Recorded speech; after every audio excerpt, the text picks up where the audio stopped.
Hello dear viewers, इस video में आप सभी का स्वागत है।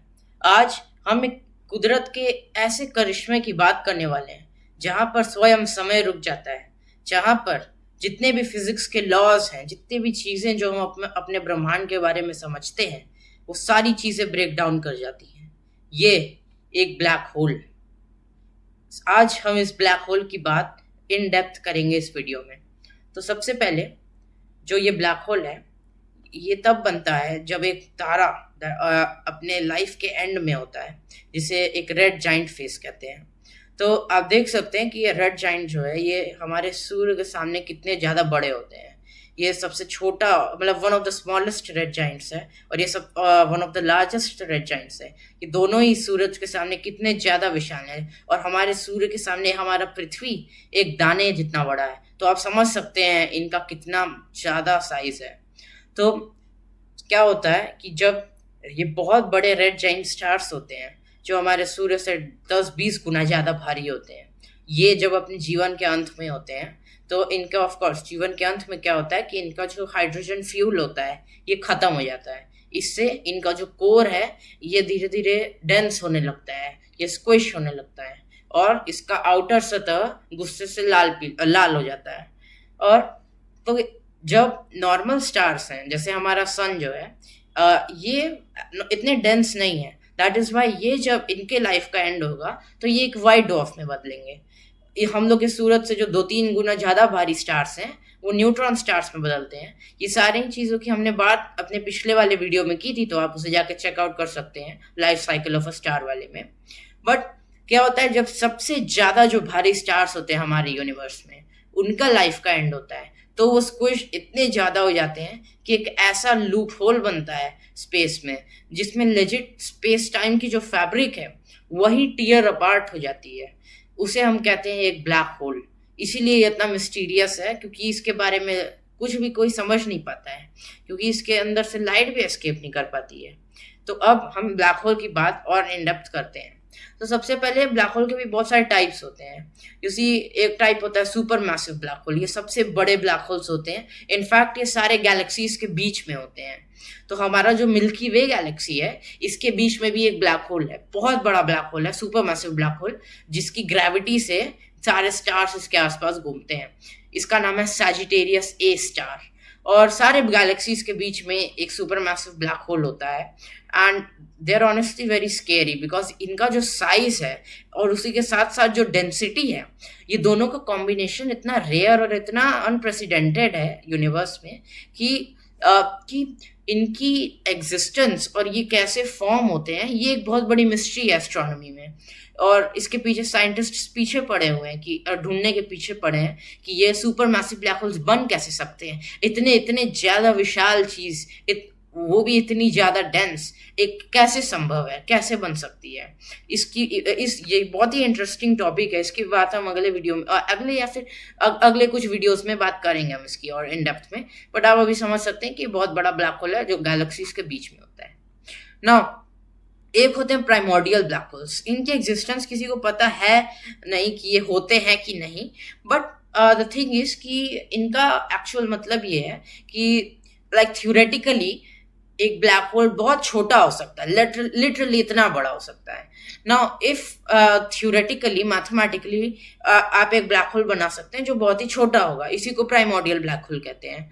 नाउ ये एक्चुअली में ढूंढा नहीं गया है, because of course black holes को नॉर्मली ढूंढना इतना मुश्किल है, बिकॉज लिटरली वो लाइट से ज़्यादा इंटरेक्ट नहीं कर पाते हैं। प्लस वो of course they are not very enlightened like all the other things ना।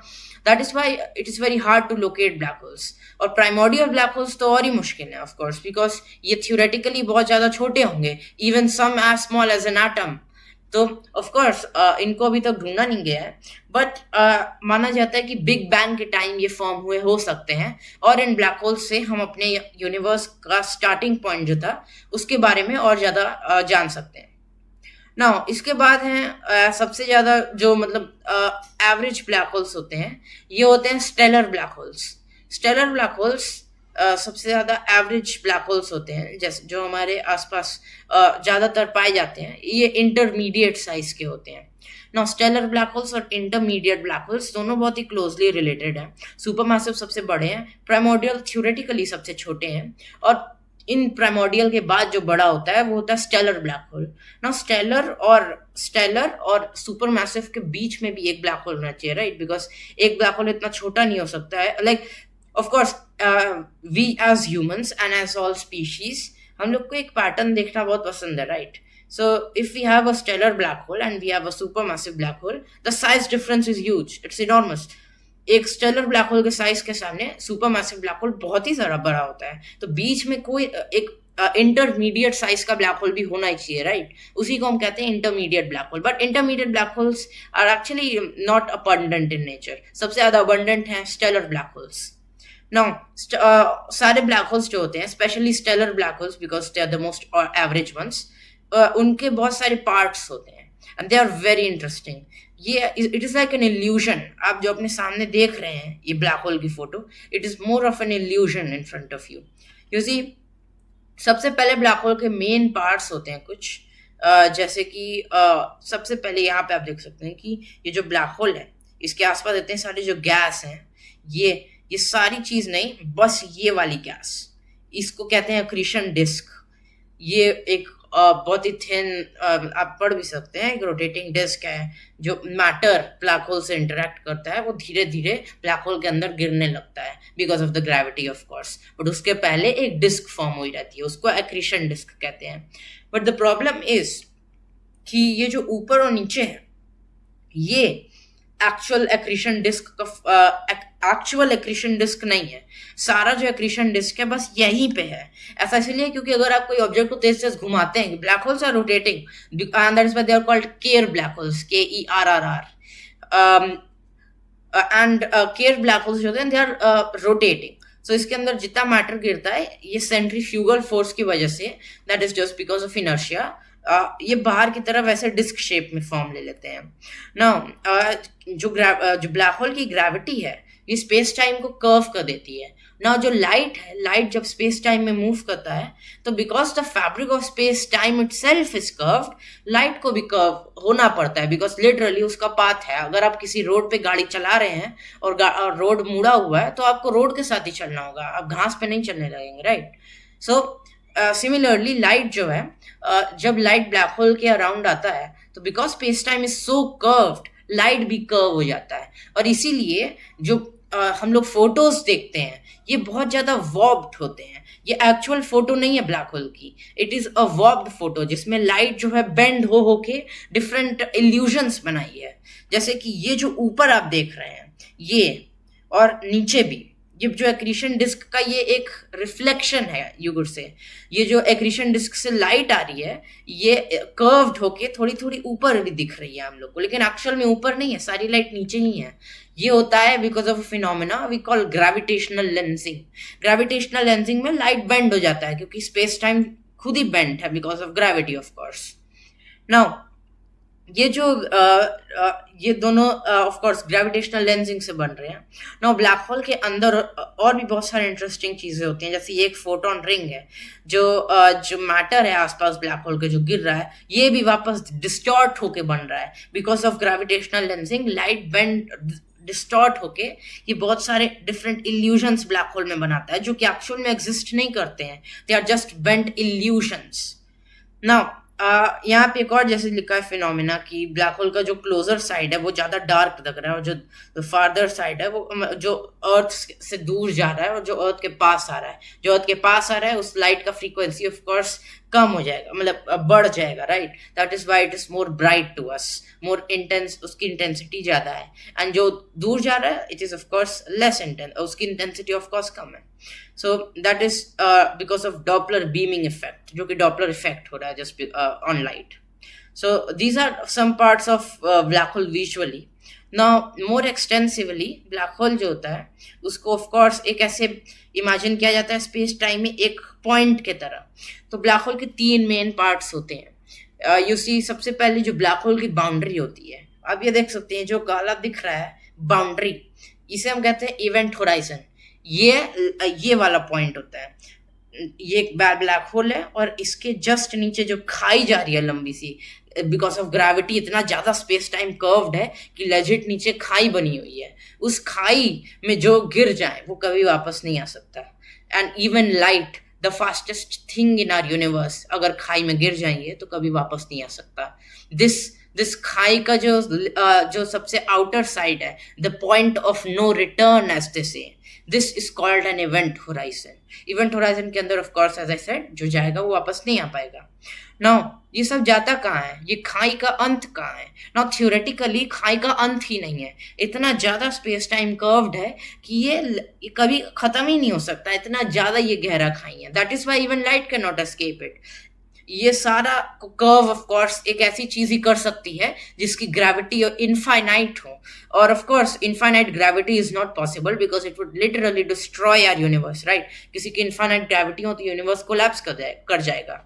But mathematically speaking there has to be a point of such enormous density, इतनी ज्यादा डेंसिटी कि इतना भयानक खाई बना पा रही है स्पेस टाइम में। इसे वो जो पॉइंट है, it must be so incredibly dense, इसीलिए उसे एक पॉइंट माना जाता है in which so much matter has been squished and that is why it is so dense. That is called a singularity, that is the central part of a black hole जिसके अंदर सब गिरता है। तो अगर कोई ब्लैक होल के इस इवेंट होराइजन के अंदर गिर जाए, खाई के अंदर गिर जाए, तो वो गिरते गिरते गिरते गिरते ऐसे पॉइंट पे पहुंचेगा जो इतना डेंस है कि उसका जो बॉडी है लेजिट स्ट्रेच हो जाएगा एकदम एक स्पगेटी की तरह, इसलिए इसे स्पगेटिफिकेशन भी कहते हैं।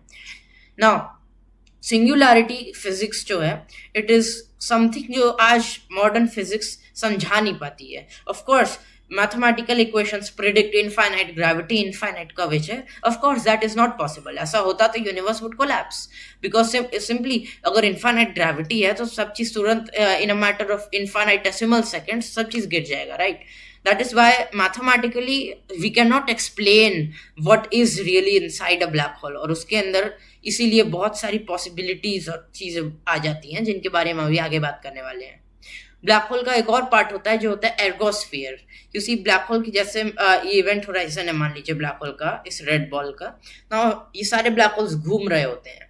ये जितने भी ब्लैक होल्स घूम रहे होते हैं इन्हें हम केर ब्लैक होल्स बुलाते हैं, KERR।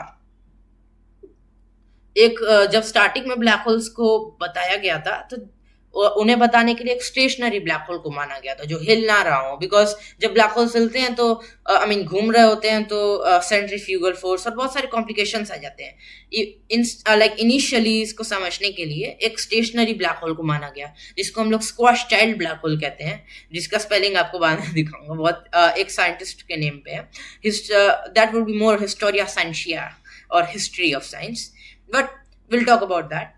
You see, event horizon के बाहर एक रोटेटिंग ब्लैक होल जो होता है, बिकॉज इट्स रोटेटिंग, उसके आसपास जो स्पेस टाइम है वो भी रोटेट करेगा, right? And because of centrifugal force. ना सेंट्रीफ्यूगल फोर्स क्या है अगर नहीं पता है तो जब कोई ऑब्जेक्ट घूम रहा है गोल गोल, तो of course everything wants to be in the state of motion it wants to be, ना मतलब everything wants to be in the state of motion it is, that is inertia, right? सब चीज, अगर कोई चीज चल रहा है कहीं तो उसको उसी में चलने में मजा आएगा। तो अगर कोई ऑब्जेक्ट घूम रहा है तो at every single point in time उस ऑब्जेक्ट को उस स्ट्रेट पाथ में जाने का मन करेगा, that is inertia.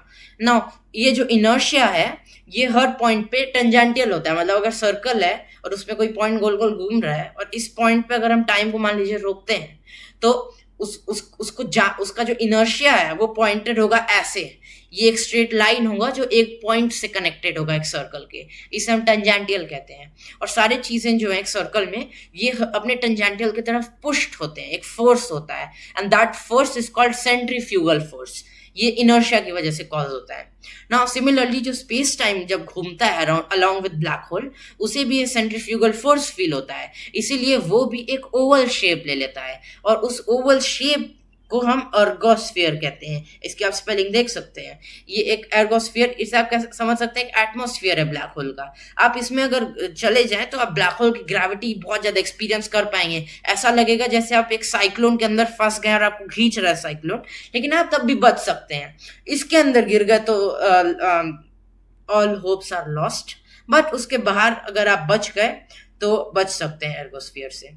Now, ergosphere में there was one very interesting phenomena. The scientist Roger Penrose actually talked about it. Roger Penrose ने एक चीज बताई जिसे हम Penrose process कहते हैं। ये जो ergosphere है जो तो गोल गोल घूम रहा है, according to him, because of this rotational force and rotational energy, we can extract this energy. So अगर हम एक ऑब्जेक्ट को लें जो कि इस पाथ में चल रहा था और अब ये एर्गोस्फीयर में फंस गया है, तो अब इसको ब्लैक होल जो है इस पाथ में पुश कर देगी, तो इसकी जो एनर्जी है इसमें इस ब्लैक होल ने ऐड कर लिया है। एंड बिकॉज एर्गोस्फीयर में से पार्टिकल्स वापस आ सकते हैं, वी कुड सेंड पार्टिकल्स और एनीथिंग इन दिस एर्गोस्फीयर, और उसको ब्लैक होल जो है उसकी एनर्जी बढ़ा के हम लोग को वापस दे सकता है। तो we are essentially extracting energy from a black hole. इसी को कहते हैं पेनरोज प्रोसेस। ऑफ कोर्स अभी पॉसिबल नहीं है, कोई भी ब्लैक होल के पास नहीं जा रहा है अभी, लेकिन in the future if we are able to reach black holes we could do Penrose process and हम लोग बहुत ज्यादा एनर्जी इससे निकाल पाएंगे, because the energy of black hole generates is absolutely mind blowing, something जो कि आज की मॉडर्न फिजिक्स कॉम्प्रिहेंड भी नहीं कर सकती है। Nevertheless, यहाँ पे मैंने इंटरमीडिएट ब्लैक होल्स के बारे में डाला है, but I already explained about it, so we'll move ahead. Yeah, another interesting phenomena with black holes is what we call time dilation. जैसा कि मैंने कहा था कि ब्लैक होल के पास समय ब्रेक डाउन कर जाता है। इसका क्या मतलब है? इसका ये मतलब है कि जो समय है, जो न्यूटन मानते थे और जो हमें स्कूल में पढ़ाया गया था, उसके हिसाब से समय सबके लिए सेम चलता है। हम अगर यहाँ पे बैठे हैं और हमारे लिए 10 मिनट है, तो अगर कोई और प्लैनेट या कोई और जगह पे है तो उसके लिए भी वही सेम 10 मिनट होगा। But Einstein proved in his special theory of relativity what we call time dilation.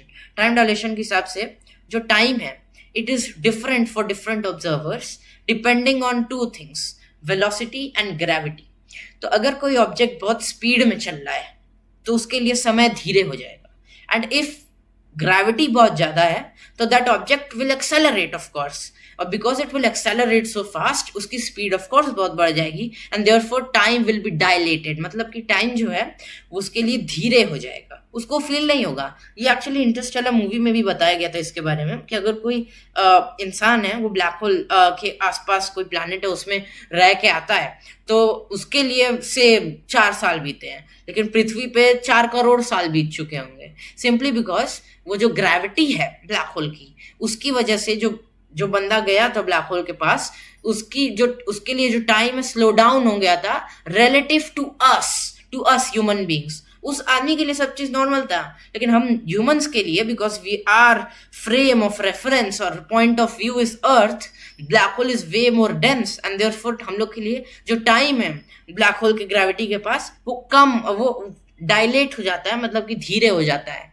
ना यू मस्ट बी वंडरिंग ऐसा क्यों होता है ना। ये थोड़ा और डीप हो जाएगा, बहुत डीप हो जाएगा। इसको एक्सप्लेन करने के लिए we call light clock experiment and there many more things. मैं उसकी बात अभी इस वीडियो में करूंगा तो लंबा खींच जाएगा ये वीडियो, इसलिए हम जनरल रिलेटिविटी और स्पेशल रिलेटिविटी की बात अगले वीडियोस में करेंगे। They are also mind boggling. हमारा जो व्यू था न्यूटोनियन व्यू, ये ब्रेक डाउन कर दिया था जनरल रिलेटिविटी और स्पेशल रिलेटिविटी ने। आइंस्टाइन की ग्रेटनेस इन्हीं दोनों थ्योरीज की वजह से है।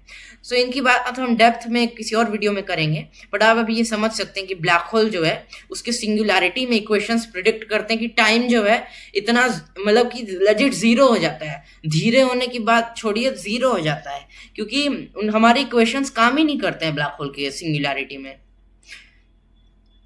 So that is absolutely mind-boggling, right? Now, next thing, another very interesting phenomenon is Hawking radiation. You see, हमारा जो स्पेस है उसमें क्वांटम फ्लक्चुएशंस होते हैं। इसकी बात मैंने अपने पहले वीडियो में भी की थी। बाय द वे, क्या होता है कि स्पेस टाइम में पार्टिकल्स जो होते हैं ये निकल के आते हैं, क्वांटम फ्लक्चुएशंस इन्हें कहते हैं। एक पार्टिकल होता है और एक एंटी पार्टिकल होता है। ये एक दूसरे को ऑफ कोर्स दोनों यू कुड से प्लस और एक माइनस है, तो ये एक दूसरे को अनाइलेट करके चले जाते हैं। एंड बिकॉज ये इतने शॉर्ट लिव्ड होते हैं, ये बहुत कम समय के लिए आते हैं चले जाते हैं, इसीलिए इन्हें कोई ऑब्जर्व नहीं कर सकता है, इसीलिए they are called virtual particles. ये जो आप देख रहे हैं ये इफेक्ट है, it is the fluctuation these things cause, इसी को रिकॉर्ड किया गया है, इसे हम क्वांटम फ्लक्चुएशंस कहते हैं. Nobody knows why that happens. एक स्पेक्यूलेशन है, but there are also many other theories. इसकी भी बात हम कुछ अगले वीडियोस में डेप्थ में कर सकते हैं. But for now you see क्या होता है, जब ब्लैक होल के इवेंट होराइजन के पास ये हो रहे होते हैं, वैक्यूम में हो रहे होते हैं, हर जगह वैक्यूम में हो रहे होते हैं, पूरे यूनिवर्स में हो रहे होते हैं. दैट इज वाई हमारा जो यूनिवर्स का वैक्यूम है, it is not truly empty, वहां पे भी क्वांटम फ्लक्चुएशंस हो रहे हैं. नाउ जब ब्लैक होल के पास ये क्वांटम फ्लक्चुएशंस होते हैं, तो कभी कभार एक जो होता है पार्टिकल अंदर गिर जाता है और एक पार्टिकल नहीं गिरता है और बच जाता है. ये मान सकते हैं आप, ये जो वेल है, जो ये कुआं है, इसके अंदर एक गिर जाता है और एक बच जाता है by a very slight margin. तो ये जो दूसरा पार्टिकल है, ये किसी को अनहाइलेट ही नहीं कर पाया बेचारा. तो अब ये ऑफ कोर्स ये, क्योंकि अब ये शॉर्ट लिव्ड इतना नहीं है, ये एक रियल पार्टिकल बन गया, वर्चुअल पार्टिकल नहीं है, ये एक रियल पार्टिकल है ना. For the conversion from a virtual to real particle एक एनर्जी चाहिए. अब ये एनर्जी कहाँ से आएगी? ऑफ कोर्स ये एनर्जी रैंडमली नहीं आ सकती है, बिकॉज कंजर्वेशन ऑफ एनर्जी को मेंटेन करना है. सो ये जो पॉजिटिव एनर्जी रिक्वायर्ड है इस पार्टिकल को वर्चुअल से रियल बनाने में, ये इस पॉजिटिव एनर्जी को कैंसिल आउट करना होगा नेगेटिव एनर्जी से, कहीं equal amount of negative energy से. ये नेगेटिव एनर्जी जनरेट होती है ब्लैक होल में, और ये ब्लैक होल को धीरे धीरे छोटा करती है. तो ये जो ब्लैक होल है, कोई भी ब्लैक होल है, ये भी इटर्नल नहीं है. इसका मतलब इसके अंदर से एक हम लोग को दिखते हैं पार्टिकल्स आते हुए, ये रियल पार्टिकल्स होते हैं. ये क्वांटम फ्लक्चुएशंस का वो पार्टिकल होता है जो बच जाता है, और ब्लैक होल धीरे धीरे छोटा होता जाता है, धीरे धीरे वेपराइज होने लगता है, सिंपली बिकॉज जो दूसरा पार्टिकल अंदर गिरा है उसे अब नेगेटिव एनर्जी कंट्रीब्यूट करनी होगी to cancel out the positive energy जो वो रियल पार्टिकल लेके घूम रहा है, जो कि हवा से निकल के आया है of course. So that is why ये जो ब्लैक होल्स हैं, they are not eternal and they eventually radiate. इसी को हॉकिंग रेडिएशन कहते हैं. इसे स्टीफन हॉकिंग ने डिस्कवर किया था. ये भी बहुत ही कॉम्प्लिकेटेड टॉपिक है, इसकी भी बात हम अगले वीडियोस में करेंगे. बहुत इंटरेस्टिंग टॉपिक्स हैं. मैं वीडियोस को थोड़ा छोटा बनाना चाहता हूँ ताकि जल्दी जल्दी चीज़ें समझ पाए, राइट. ब्रेक डाउन करके अलग अलग वीडियोस में will talk about this each of this concepts in more detail. Now next thing is कि ब्लैक होल ऑफ कोर्स हम लोग को बिकॉज विद सर्टेनिटी पता नहीं है कि ब्लैक होल्स के अंदर क्या होता है.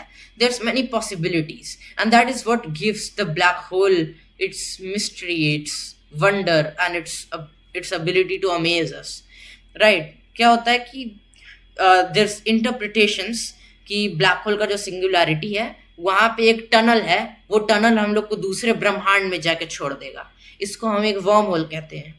Wormhole would be a type of tunnel connecting two different universes. And ये जो connection होगा wormhole में, ये एक ऐसे space में होगा जिसे हम hyper space कहते हैं. इनफैक्ट आप इस hyper space और इन चीज़ों के बारे में इस बुक में भी देख सकते हैं. पैरेलल वर्ल्ड्स, इसमें पैरेलल वर्ल्ड्स की बात की गई है, just as the name suggests. But in short, there's many interpretations कि बहुत सारे bubble universes हो सकते हैं. There could be cyclic universes. हाँ, एक्चुअली मैंने साइक्लिक यूनिवर्सेस की भी बात अपने दूसरे वीडियो में की थी, बिग बैंग वाले में, सो आप वो भी देख सकते हैं. But of course many of these interpretations, many worlds, parallel worlds, hyperspace, string theories, M theories, ये भी बहुत इंटरेस्टिंग है. इनकी भी बात हम अगले वीडियोस में करेंगे. But worm hole is also something जो आइंस्टाइन की इक्वेशंस प्रिडिक्ट किए थे. नोबडी नोज दे एग्जिस्ट और not, but they could if they did, that would be incredible, because that would mean that there are other worlds with other planets, with other life forms, with perhaps me, you and everything, just in a different form, or maybe exactly the same. कुछ भी हो सकता है. It is truly a wonder, it's truly a mystery, and that is why it's so fun.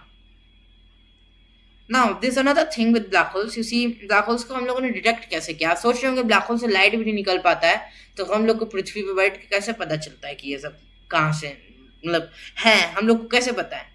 Now the thing is कि जो black holes होते हैं, of course as I said कि जो स्पेस टाइम है इसे कर्व करते हैं. तो जब ये दो ब्लैक होल्स एक दूसरे के पास आते हैं तो they curve space time like ripples. ये ऐसे ऐसे रिपल्स बनाते हैं ना. आप एक पत्थर को पानी में गिराते हैं तो रिपल्स निकलते हैं. वैसे ही दो ब्लैक होल्स हैं, जब ये एक दूसरे के पास बहुत तेजी से घूमते हैं तो ये legit fabric of space time में रिपल्स बनाते हैं. इसे हम ग्रेविटेशनल वेव्स कहते हैं, और इन्हीं से पहली बार ब्लैक होल्स को डिटेक्ट किया गया था बाय द LIGO डिटेक्टर। इसका फुल फॉर्म है laser interferometer, gravitational wave observatory. India में भी एक ठो है, और पहला जो ब्लैक होल था 14 सितंबर 2015 में अमेरिका में डिस्कवर किया गया था LIGO डिटेक्टर द्वारा। इसने ये ग्रेविटेशनल वेव्स डिटेक्ट किए थे, एंड इससे पता चला था कि ये ग्रेविटेशनल वेव्स एग्जिस्ट करते हैं, fabric of space time exist करती है, और आइंस्टाइन की जो जनरल थियोरी थी ऑफ रिलेटिविटी उसे भी प्रूफ किया गया था इसी के बाद ना। ब्लैक होल की फोटो भी खींची गई है। कैसे खींची गई है? यू सी, जो हमारा पृथ्वी है उस पर बहुत सारे टेलीस्कोप्स को लगाया गया कई कॉन्टिनेंट्स पे। ये सारे जो टेलीस्कोप्स हैं ये कोऑर्डिनेशन में ऐसा काम किए कि the entire system acted like the entire Earth. तो हमने अपने पूरे अर्थ को एक टेलीस्कोप जैसा बना दिया। इट्स लाइक एक एक चींटी है, और एक एक चींटी एक साथ कुछ नहीं कर सकती, लेकिन अगर 100 चींटियां हैं तो एकता में बल है, राइट। सिमिलरली बहुत सारे जो टेलीस्कोप्स हैं ये एक साथ काम करते हैं एक ही सिस्टम में, और ये हमारे पूरे पृथ्वी को एक टेलीस्कोप जैसा एक्ट कराते हैं। इतना बड़ा टेलीस्कोप, ऑफ कोर्स एक पृथ्वी जितना बड़ा टेलीस्कोप नहीं बना सकते, so why not do this. This is called the event horizon telescope, और इसने ब्लैक होल की सबसे पहली फोटो खींची थी विच वॉज ऑफ M87। आप फोटो देख सकते हैं M87 की। ये पहला था फोटो, ये है M87। M का फुल फॉर्म है messier, and this was M messier system है बहुत सारे लाइक स्टार्स का जिन्हें इनिशियली माना जाता था। This was discovered by Charles messier. अब हमें पता है ये स्टार नहीं है, ब्लैक होल है। सम गैलेक्सी स्टार्स माने जाते थे, बट ये हमें पता है ब्लैक होल है। But it was initially told कि चार्ल्स मेसियर द्वारा कि एक M87 ऑब्जेक्ट है, उसी को हम कहते हैं M87 ब्लैक होल। उसके बाद लेटर सैजिटेरियस ए, जिसे मैंने ये शॉर्ट फॉर्म में लिखा है, जो हमारे मिल्की वे के बीच में है, उसका भी फोटो खींचा गया। आप सोच रहे होंगे इतना फालतू फोटो है, इतना ब्लर फोटो है, बट लेजिट ये I would say one of the like top 3 greatest achievements of human beings ever. Literally ये इस यहाँ तक पहुंचना हमारे पूरे हिस्ट्री की बात है। लाइक हम ह्यूमंस जब से इस प्लैनेट पे चल रहे हैं तब से इस फोटो को देखने के लिए इतने साइंटिस्ट आए और गए। एल्बर्ट आइंस्टाइन अपना पूरा जीवन जनरल रिलेटिविटी, स्पेशल रिलेटिविटी, इन सब में बात करते थे, time dilation, gravity, black hole, space time. उन्होंने कभी कुछ नहीं देखा था। वो आज जिंदा होते तो ये सब देखते, और आप खुद ही समझ सकते हैं वो कैसा फील करते हैं। स्टीफन हॉकिंग ने अपने आधा जीवन काम किया ब्लैक होल्स पे, बिना जाने कि वो एग्जिस्ट करते हैं कि भी नहीं, बट अब जाके हमें पता चला है कि हाँ भाई ब्लैक होल्स एग्जिस्ट करते हैं। And that is absolutely, of course that is absolutely mind blowing, right, kind of chills. Now ये लास्ट पार्ट है इस वीडियो का। You see, this is more of history of science. You see, सबसे पहले जो black hole का term है, nice facts, ये लाइक क्विज में आने वाले फैक्ट्स हैं। सबसे पहले ब्लैक होल को टर्म है ब्लैक होल, इसको कॉइन किया था जॉन व्हीलर ने, ये साइंटिस्ट। एंड सबसे पहला जो ब्लैक होल था थियोरेटिकली ये था सिग्नस X1, जिसे डिस्कवर किया गया था। इसे इनिशियली बाय द वे माना जाता था एक रेडियो मतलब कि निकालने वाला, एक रेडियो वेव्स निकालने वाला कोई ऑब्जेक्ट है स्पेस में। इनफैक्ट इस पे एक डिबेट भी था बहुत बड़ा स्टीफन हॉकिंग और एक और साइंटिस्ट के बीच में, और एंड में स्टीफन हॉकिंग हारे थे इसमें। ये बहुत मस्त स्टोरी भी है स्टीफन हॉकिंग की और एक साइंटिस्ट की। दे एक्चुअली हैड अ बेट कि सिग्नस X1 एक एक्सरे सोर्स है, या फिर रेडियो वेव सोर्स है, या फिर ब्लैक होल है। And later it was found that it is a black hole, and it is one of the first black holes, not one of the first, it is the first black hole to be ever discovered. Not उसका photo नहीं खींचा गया, but like सबसे पहला पता चला कि हाँ एक ब्लैक होल होना चाहिए। Then John Michell was the first scientist जिन्होंने जिनके पास ये आइडिया आया था कि एक ऐसा इतना ज़्यादा ग्रेविटेशनली डेंस ऑब्जेक्ट हो सकता है जिससे लाइट भी एस्केप ना कर पाए। जॉन मिचेल का पहला आइडिया था कि एक ब्लैक होल हो सकता है। तो this is called squash child. मैंने ऊपर स्क्वाश चाइल्ड ब्लैक होल्स की बात की थी। इसी आइंस्टाइन के जनरल थ्योरी ऑफ रिलेटिविटी में बहुत सारी क्वेश्चंस थे जिन्हें फील्ड इक्वेशंस कहते हैं ना, सबको नहीं, बट बहुत मेन इक्वेशंस जो हैं जो स्पेस टाइम को बताते हैं, जो फील्ड्स को बताते हैं, उन्हें फील्ड इक्वेशंस कहते हैं ना। जो लाइक स्पेस टाइम और ये इंटेंस ग्रेविटी है, इसे भी ये फील्ड इक्वेशन से डिस्क्राइब कर रहे थे। And Karl Schwarzschild was the first scientist जिन्होंने इन इक्वेशंस का सॉल्यूशन निकाला था। और इन्होंने जब सोल्यूशन निकाला था, उसी सोल्यूशन को हम स्क्वार्ट्जचाइल्ड ब्लैक होल कहते हैं। It is a stationary black hole जिसके पास इवेंट होराइजन है, सिंगुलैरिटी है और गॉस-फियर है। सारी चीजें सबसे पहले स्क्वार्ट्जचाइल्ड ने डिस्क्राइब की थी, and that is why he is often regarded as the discoverer of black holes. So that is a very interesting fact. Now with this we come to the end of this video. I hope you enjoyed this video, and I hope कि ये जो mysteries है black hole की, इनके बारे में आपको सुन के बहुत मजा आया होगा। मेरी भी बहुत सारी थ्योरीज है ब्लैक होल पे कि लाइक ब्लैक होल बन किससे सकता है, ब्लैक होल के अंदर क्या हो सकता है। I will talk about them in other videos. अभी मैं कोशिश कर रहा हूँ कि वीडियोस जो है थोड़ी छोटी बने, एंड मैं हर चीज़ को ज़्यादा डेप्थ में अभी ना डिस्कस करूँ, जस्ट एक आउटर आउटलाइन बना दें। So please comment and give me suggestions कि मेरे को कैसे वीडियोस बनाने चाहिए, शॉर्टर वीडियोस, या फिर ये जो वीडियो इस लेंथ पे बन रहा है इस लेंथ पे, या फिर लॉन्गर वीडियोस, या फिर ज़्यादा शॉर्ट्स बनाने चाहिए, या फिर एंड आपको अगर ये इंग्लिश अच्छा लग रहा है, या फिर if you want pure English, do please comment, please support. I hope कि आपको इस चैनल पे इतने सारे जो वंडर्स मिल रहे हैं, इससे कुछ फ़ायदा हो ना। And that is with this we come to the end of this video. In the next other videos we'll be talking about other such mysteries, general relativity, special relativity, time, my theories, many other things. We'll be discussing in the comment sections, debating. It is a very very fun thing, and it's more than just a branch of science, a branch of study. It's more of a way of enjoyment, a way of understanding your true essence. With this, thank you so much for watching. Stay tuned for more. Please like, subscribe, comment, etc. And please share as well. Thank you.